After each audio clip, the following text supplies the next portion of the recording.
Why has Daniel Ricciardo moved to Renault for 2019? Daniel Ricciardo's shock move to Renault has turned the F1 driver market on its head. With Ferrari and Mercedes seemingly unwilling to sign the Australian, Ricciardo seemed a shoo-in to stay at Red Bull.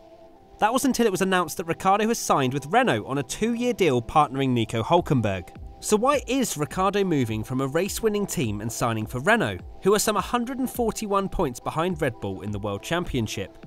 Firstly, let's start with why he'd leave Red Bull. The team is switching to Honda engines next year, which will be a massive unknown. Even if it proves to be the right move for Red Bull to ditch Renault power, the team will likely be in a transitional phase next year, and it's unlikely it would challenge for the world title immediately. Then there's the driver's situation. Even if Red Bull delivered a World Championship winning car, many believe Max Verstappen would be the driver who would receive preferential treatment, similar to what Sebastian Vettel had when he raced alongside Mark Webber for the team. It may not be as clear-cut as this, but from recent performances and Verstappen being 7 years Ricciardo's junior, it's likely the team would put its faith in the Dutchman. Then there's the reliability.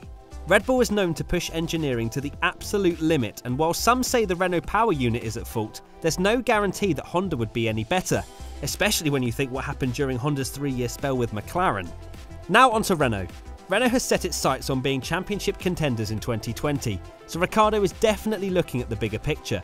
He himself said upon signing for Renault, "I realise that there is a lot ahead in order to allow Renault to reach their target of competing at the highest level, but I have been impressed by their progression in only 2 years, and I know that each time Renault has been in the sport, they eventually won."